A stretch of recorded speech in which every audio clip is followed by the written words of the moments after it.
तमिलनाडु भारत का वो राज्य है जहां राजनीतिक सिर्फ एक चुनाव नहीं भावना मानी जाती है। लेकिन 4 मई 2026 को तमिलनाडु के राजनीतिक में वो हुआ जिसकी कोई कल्पना तक नहीं की थी। एक सुपरस्टार ने सत्ता का पूरा खेल ही बदल दिया। यह सिर्फ एक खेल नहीं था, यह सत्ता के खिलाफ एक गुस्सा था, यह अहंकार के खिलाफ विद्रोह था। और सबसे हैरान करने वाली बात, इस बदलाव का चेहरा कोई नेता नहीं था बल्कि एक फिल्म सुपरस्टार विजय था। एक ऐसा नाम जिसकी एक झलक पाने के लिए लाखों लोग सड़क पर उतर जाते हैं।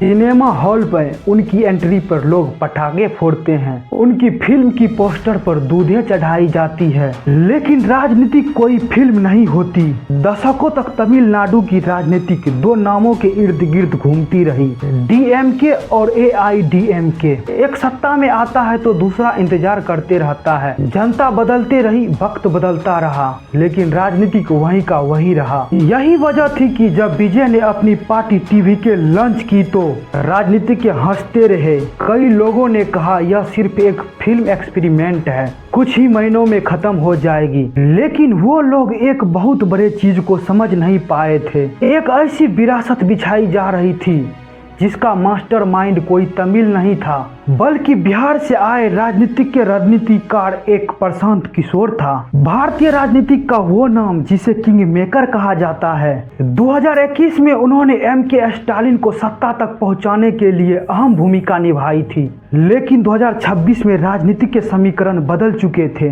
वही रणनीतिकार उसे सीढ़ी से गिराने के लिए लौट आए थे। कई राजनीतिक जानकार मानते हैं कि यह सिर्फ एक राजनीतिक चुनाव नहीं था बल्कि उन अपमानजनक टिप्पणियों का बदला भी था जो बिहार और बिहारी को लेकर के उन सत्ता के गलियारों से निकला था। राजनीतिक में दोस्ती अस्थायी नहीं होती है, यहाँ सिर्फ ताकत मानी जाती है। और 2026 तक तमिलनाडु के जनता के अंदर गुस्सा बढ़ने लगी थी। महंगाई, बेरोजगारी और भ्रष्टाचार के आरोप, और सबसे बड़ी चीज, जनता को लगने लगा था कि सत्ता अब जनता की हाथों से दूर जा चुकी है। सोशल मीडिया पर लगातार सवाल उठ रहे थे और युवाओं के मन में एक उत्सुकता था कब बदलेगा। और युवाओं का एक बड़ा वर्ग बदलाव चाहता था। आखिरकार बदलाव लाएगा कौन? यहीं से शुरू हुआ तमिलनाडु राजनीतिक का सबसे बड़ा गेम। प्रशांत किशोर जानते थे कि अगर विजय को एक सुपरस्टार की तरह पेश किया गया तो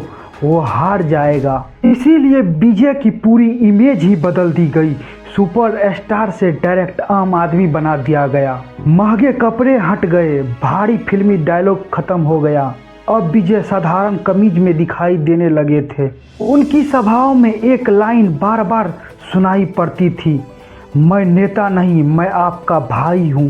क्योंकि विजय को पता था कि तमिलनाडु की राजनीतिक हमेशा इमोशन पे चली आई है और वहाँ की जनता को पहली बार ऐसा चेहरा देखने को मिला जो उनकी भावनाओं को समझता था। लेकिन सिर्फ इमोशन से चुनाव नहीं जीते जाते हैं, असली खेल तो अभी बाकी ही था। एमके को मालूम नहीं था कि तूफान आ चुका है। फिर आया 4 मई 2026, मतगणना शुरू हुई।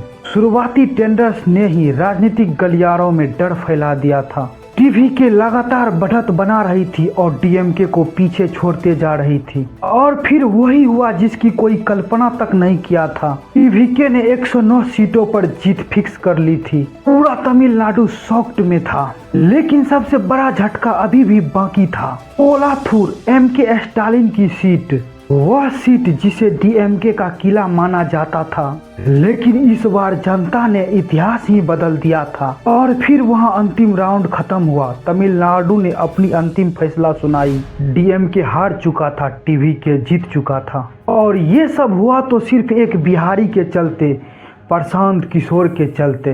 टीवीके का मुख्य रणनीतिकार प्रशांत किशोर था जो पर्दे के पीछे काम करता था। इससे पता चलता है बिहारी में कितना पावर है।